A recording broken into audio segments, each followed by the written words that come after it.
صورتی خسته نگران و بی آرامش و مریض که قایم شده بود زیر آرایش غلیظ. سلام نیربیا، خوش اومدیم به چنل من. همونطور که بهتون از قبل گفته بودم امروز یه ماجرای جدید داریم و همینطور یه مهمون جدید. سلام بچه‌ها. و همونطور که میدونین امروز صندلی داغ رپیه و قراره کلی چیزای جالب بهتون بگیم دیگه. پس لایک و کامنت و سابسکرایب یادتون نره، همراه باشین. خب اول از همه خودت معرفی کن. خب من پارسام. چی شد؟ یاد رفت کی هستی؟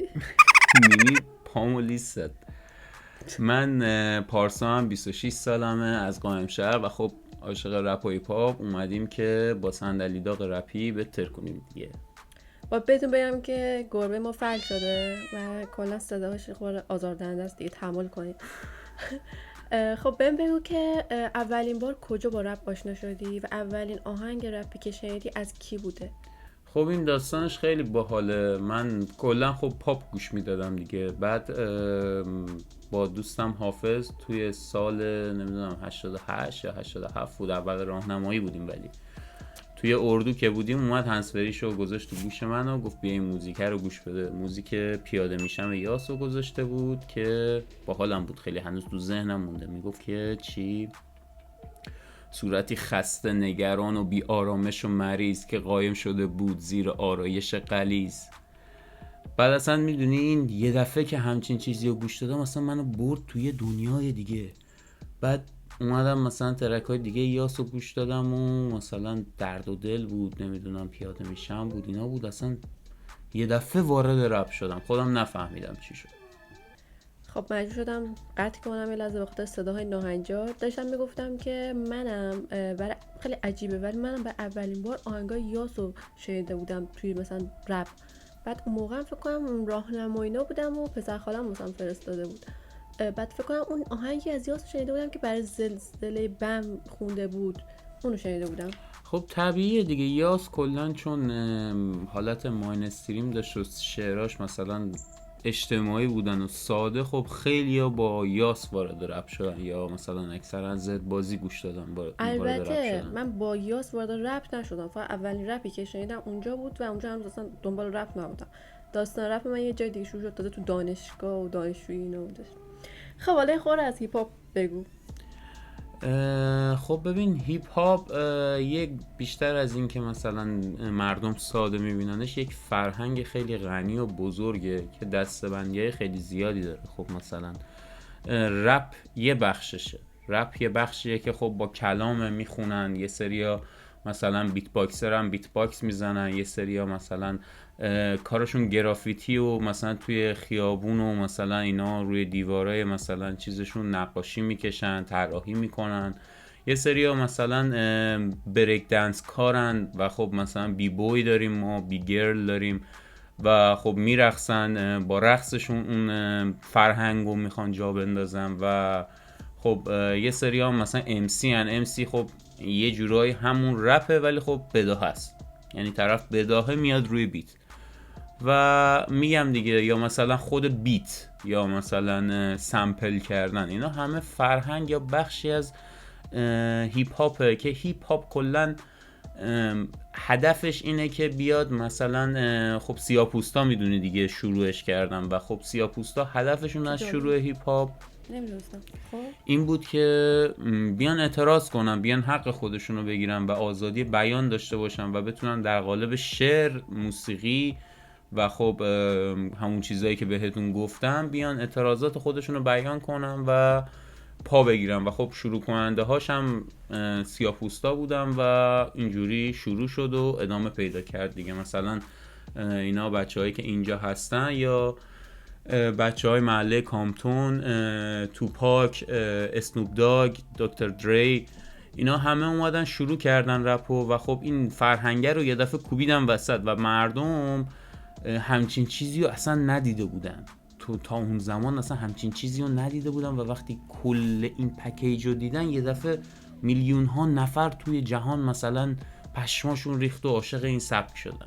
چقدر جالب و پشم‌ریزون، فکر نمی‌کردم اینقدر جالب بشه. آره خیلی غنی فرهنگ هیپ هاپ. حالا یکم راجع به رپ زیرزمینی و مارکتی با ماینستریم و اولد اسکول و نیو اسکول بگو. خب ببین در کل که رپ هیچ وقت چارچوب نمیپذیره و مثلا زیر یه چارچوبی نمیره و خب آزادی بیان همونجوری که گفتم مهمترین چیزه و خیلی من خودم با این دستبندی ها مثلا اوکی نیستم، ولی خب به طور کلی اگه بخوایم این دستبندی ها رو از هم جدا کنیم، رپ مارکتی خب معمولا ببین خواننده هایی هن که مثلا چه میدونم مثل اکثرا زدبازی و مثلا خلصه و اینا، خب یا مثلا همین بچه های نسل جدید بیشتر خب راجبه مثلا کارهایی که کردن و مثلا دختربازی و دراگ و مثلا پارتی و مثلا این موضوعات مثلا سطحی یا مثلا چه میدونم این مدلی میخونن دیگه. خب ولی خب مثلا همینایی که میگم هم مثلا خلصه، خب این همه اومده رپای مثلا مارکتی خونده، ولی خب مثلا چه میدونم قبل از اینکه این چیزا رو شروع کنه مثلا آلبوم فکر و خیال خونده، خب یا مثلا ترک فکر و خیال خونده و همه مثلا با اون عاشقش شده بودن. یا عرفان این همه مثلا در و داف و اینا گفته، ولی خب آهنگای سیاسی خفن هم زیاد داره. واسه همینه که میگم در کل چارچوب نمیپذیره، میتونه طرف بیاد هر سبکی رو بخونه که دوست داره. از اون طرف هم خب رپ های مثلا آندرگراوند اینجوری هن که خب خیلی پیچیده تر و اصلا بحث اون رپ محتواشه، خب مثل همون چیزی که مثلا این بچه های سیاپوستی که گفتم شروع کردن، اونا رپشون خب آندرگراوند بود دیگه. اینا رپاشون معمولا پر از محتوا راجع به مثلا مسائل مثلا مهم سیاسی یا مثلا اجتماعی یا چیزای عمقیه، چیزای سطحی توی شعراشون معمولا نیست این مدلی. خب در مورد اولد اسکول و نیو اسکول نگفتی. در مورد اولد اسکول و نیو اسکول که ببین اولد اسکول هم یه جورایی همین، اولد اسکول زمانی که مثلا رپ شروع شد خب بهش میگفتن رپ اولد اسکول یا همین توپاک و مثلا بچه های محله کامپتونی که گفتم، اینا رپی که شروع کردن چون اعتراضی بود و خب مثلا اصلا هدفشون هم یکی از آهنگای معروفی که خونده بودن اون زمان بچه های محله کامپتون معلومه دیگه، یعنی از اسمش معلومه چیه. خب اینا رپ های اولد اسکول بود و ریتمش هم به تقاضای اون یک ریتم ساده و اولد اسکول بود که خب مثلا بیت ساده تر بود، یعنی تو شلوغکاری و اینا نداشت. ولی نیو اسکول خب رپاییه که جدیدن اومده دیگه، از چه میدونم مثلا 15 سال پیش 10 سال پیش تو آمریکا خیلی باب شدن، مثلا خودش بخشای مختلف داره، ترپ داره، مثلا الان تو ایران باب شده خیلی دیریل داره مثلا، یا مامبل رپ داره، یا بالاخره سلیقه‌ای دیگه اینا هستن. بعد ماین استریم هم خب یه جورایی حد وسط اینا دیگه، خب یعنی نه خیلی شعرها پیچیده است، نه خب خیلی هم مثلا این ور میاد سمت دختر و دراگ و موضوع سطحی. مثلا چه میدونم اگه بخوام مثال بزنم توی ایران یاس داره ماین استریم میخونه، شایع یا مثلا خلوت، اینا صادق، اینا ماین استریم میخونن معمولا. حد وسط هم خیلی چیز مهمیه، همیشه گوش بدیم موزیکای ماین استریم. خب الان یعنی مثلا توی مسافرت و مثلا پارتی و این داستانا باید چه آهنگ گوش بدیم؟ خب باید اینایی که مارکتی هم گوش میدن دیگه.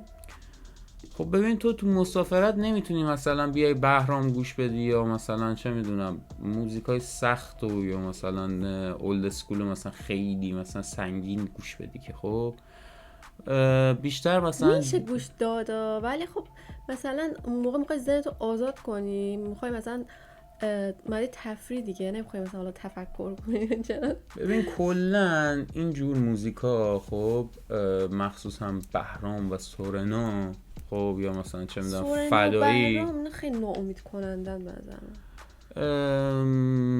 اینجوری نیست، اینا رو باید توی هندزفرید معمولا گوش کنی و خب تنهایی تو مثلا تو خلوت خودت تا مثلا بفهمی طرف چی میگه، و معمولا موزیکایی نیستن که تو با یه بار گوش دادن مثلا بفهمیشون، انتظار داشته باشی که خب هدف اصلی خواننده رو بفهمی. خب آره در قدم اول غم تو صدای خواننده است، ولی وقتی حرفاشو که گوش کنی متوجه میشی که هدفش یه چیز دیگه است.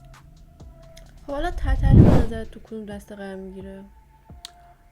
تتلو ببین تتلو کلا به نظر من من به تا نظر فکر من نکردم که تتلو و شاهین نجفی رپ باشن. تتلو خب ببین نگاه کن، حق داری. تتلو به نظر من بهترین خواننده ایران با اختلاف. چرا؟ چون اولا که سبکی که میخونه، خب مثلا همه سبکا رو میخونه، یعنی رپ میخونه، ملودیک میخونه، مثلا جاز میخونه، حالت پاپ میخونه، همه مدل میخونه. خب ولی خب در کل بهش میگن آرنبی. آرنبی خب مثلا خودش یک سبک دیگه، مدل آرنبی میخونه و به نظر من تو این چیزی که داره میخونه حداقل هیچکی به پاش نمیرسه و امیدوارم که زودتر از زندان خلاص شه. خب چون جای هنرمند اصلا تو زندان نیست. خب حالا نتیجه گیری کلی. نتیجه گیری کلی این که ببین هر موزیکی، خب هر رپی، چه مثلا آندرگراوند، چه ماینستریم، چه مثلا مارکتی، هر موزیکی یه ارزش خاص خودشو داره و تو باید بدونی از موزیک کجا چه استفاده بکنی و چه موقعی چه موزیکی رو گوش بدی. اینجوریه که تو اگر تعصب نداشته باشی مثلا رو موزیک یا خواننده خاصی، میتونی همه موزیکای رپ رو گوش بدی و خب برای حالت گوناگونت موزیکای گوناگون هست و خب حالت خیلی بهتر میشه. خب مثلا منم توی زمان مثلا پارتی و نمیدونم خوشگذرانی و اون موقعی که مثلا انرژیت بالاست، همین آهنگای مارکتی مثلا جوابه. بعد اون موقع هایی که مثلا عصبانی یا مثلا یکی هرست داده، چه میدونم حقتو خورده یا اینا، اینو موافقم که باید آهنگای مثلا یه خورده حالت خشمین تر، مثل شایعه، مثلا شایعه. پیشرو. خب پیشرو مثلا شایعه هم خیلی خوبه، خب اجتماعی میخونه، یا یاس اینا اجتماعی میخونن، پیشرو عالیه. اینا موزیکایی هن که میگم تو تنهایی خودت باید گوش کنی خیلی هاشونو. خب مثلا خیلی هاشون هم میتونیم تو جمع یا همین مسافرت و اینا گوش کنی، ولی خب تو تنهایی تو ماشین، توی مثلا ماشین یا تو هندزفری مخصوصا ماشین من ارزش ترجیح خاص میدم. خودشو داره. میدونی اینا رو که اون موقع که گوش میدی تازه میفهمی که چی میگم. مثلا تو مغازه میری مثلا خب طرف گذاشته، یا تو جمع که مثلا گوش میدی اونقدر حال نمیده، خود تنهایی بیشتر حال میده گوش کنی. در کل که آره اینجوری دیگه، هر چیزی جای خودشو داره. خب حالا این اولین ویدئوی ما در مورد رپه و نمیخوام زیاد طولانی بشه. نظرتون رو حتما تو کامنت ها بهم بگین و اگه مثلا موضوع خاصی در نظر دارین که دوست دارین در موردش صحبت کنین، حتما تو کامنت ها بنویسین و لایک و کامنت و سابسکرایب هم یادتون نره. حتما زنگوله آره رو دیگه فعال یادتون کنین. نره حمایت کنین که بهتر کنیم دیگه. برنامه بعدی برنامه جذابتر و بالتری هم هست. پس تا برنامه بعدی، خدا نگهدار. خدا نگهدار.